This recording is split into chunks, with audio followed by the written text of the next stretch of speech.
सध्या सगळीकडे मोठ्या स्पर्धा चालू आहेत. तशीच एक स्पर्धा आजपासून सुरू होणार आहे.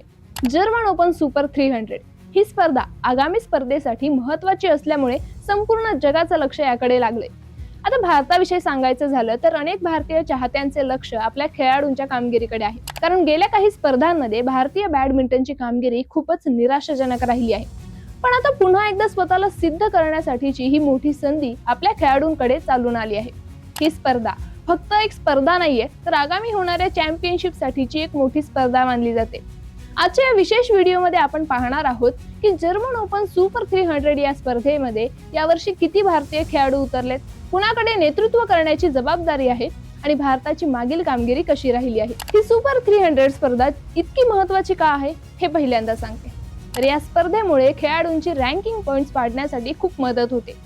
जागतिक क्रमवारीत स्वतःचं स्थान टिकवून ठेवण्यासाठी आणि वर सरकण्यासाठी अशा स्पर्धांमध्ये विजय मिळवणं हे अत्यंत गरजेचं असतं. विशेषतः जेव्हा ऑल इंग्लंड चॅम्पियनशिप सारख्या मोठ्या स्पर्धा तोंडावर असतात, तेव्हा खेळाडूंचा फॉर्म आणि कॉन्फिडन्स तपासण्यासाठी ही जर्मन ओपन ही एक उत्तम सराव स्पर्धा ठरते.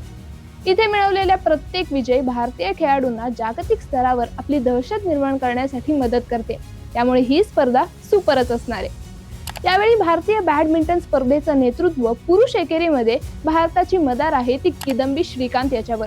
श्रीकांत हा भारतीय बॅडमिंटनचा मोठा स्टार खेळाडू आहे आणि त्यामुळे त्याचा अनुभव भारतासाठी सर्वात मोठी जबाबदारी आहे. या स्पर्धेमध्ये भारताकडून जवळपास 10 ते 12 खेळाडूंनी सहभाग घेतला आहे, ज्यात महिला एकेरीमध्ये PV सिंधूची अनुपस्थिती असली तरीही मालविका बनसोड आणि आकर्षी कश्यप सारख्या तरुण खेळाडूंवर सर्वांच्या नजरा खिळल्या आहेत.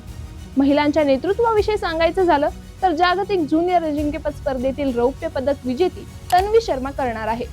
सुपर 300 स्पर्धेचे भारताचे सामने आजपासूनच म्हणजे पात्रता फेरीपासून सुरू होत आहे आणि मुख्य फेरीचे सामने उद्यापासून चालू होणार आहेत. आता भारताच्या मागील कामगिरीबद्दल सांगायचं झालं तर गेल्या काही स्पर्धांमध्ये भारताचं नशीब चांगलं राहिलेलं नाहीये.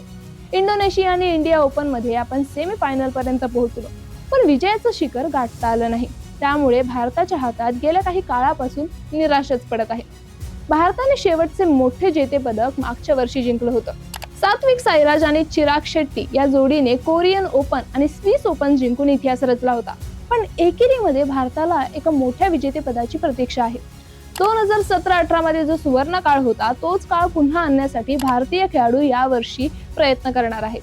विशेषतः श्रीकांतला त्याच्या जुन्या लयीत परतण्याची ही सुवर्ण संधी आहे. त्यामुळे या सगळ्या खेळाडूंकडे भारतीय चाहते खूप आशेने पाहत आहेत आणि जो बॅडमिंटन मध्ये पदकांचा दुष्काळ चालू आहे तो याच स्पर्धेमध्ये संपेल अशी भारतीय चाहत्यांची आशा आहे.